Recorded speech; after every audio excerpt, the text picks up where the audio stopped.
But talked already about the horrific thing that happened this past week. And you get many people, specifically in Christian circles, many people outside of Christian circles who will see what they view to be a huge amount of hypocrisy for those within the church-going, so-called Christian community. Because you have folks in one circle that are like, we love life. And we are whatever so-called pro-life positions are. People will say, well, I'm pro-life. And yet when it comes down to issues of massacres, the language is not the same.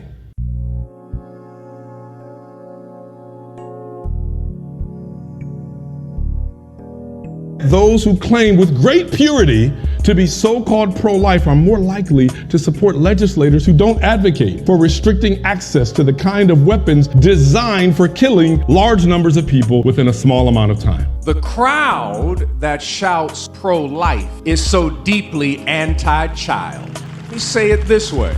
Pro-life position demands children do not have access to military assault rifles. I also pray that pro-life would begin to mean care for education and care for housing and care for health care and for gun control, that the Holy Spirit will broaden our vision to see all of these issues as life issues. We, the evangelicals, will not say that we are pro-choice people, but we are pro-choice when it comes to the issue of the gun. It is my right to carry a weapon. It is my right to defend myself. The law of Moses, an eye for an eye. There is a divided, mixed, impure heart behind stating a pro-life position while defending and advocating for access to mass casualty-producing death weaponry. Gun-sporting Christians are being accused of a decent amount of hypocrisy right now. It looks really weird. A lot of us are really passionate about protecting the unborn, and then when 10 and 11-year-olds are being slaughtered, say, don't touch our guns. Do not touch my guns. Yeah. Children being killed in this country by weapons of war. The politicians, they aren't moving to make any changes. It seems to move people to action when the unborn is being killed by abortions. Of course, the pro-life movement was formed and people are moved to protest and to make changes in the laws to protect the unborn. Where's the movement to protect the born? Who's protecting them? The born children. It's funny how the people who want to define life starting at conception and it's saying it's sacred, apparently the sacredness of life ends at birth. Because once you're born, they love guns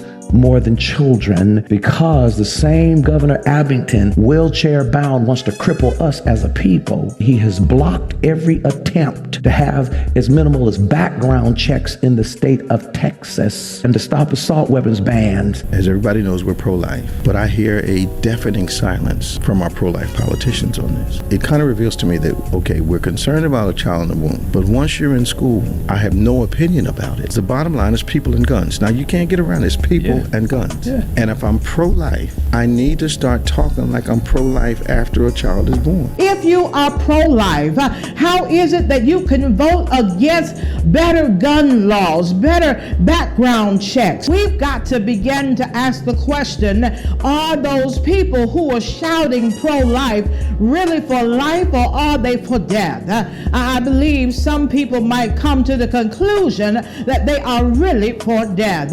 It's not enough to say, well, we're godly people and we care about, yes, and we care about life and everything. Well, how much, how consistent, how pure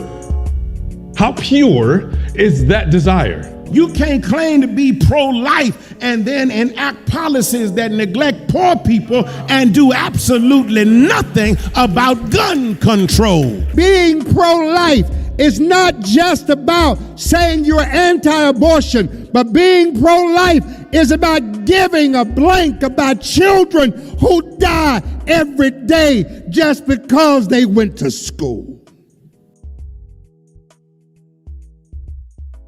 Wheelchair bound wants to cripple us as a people.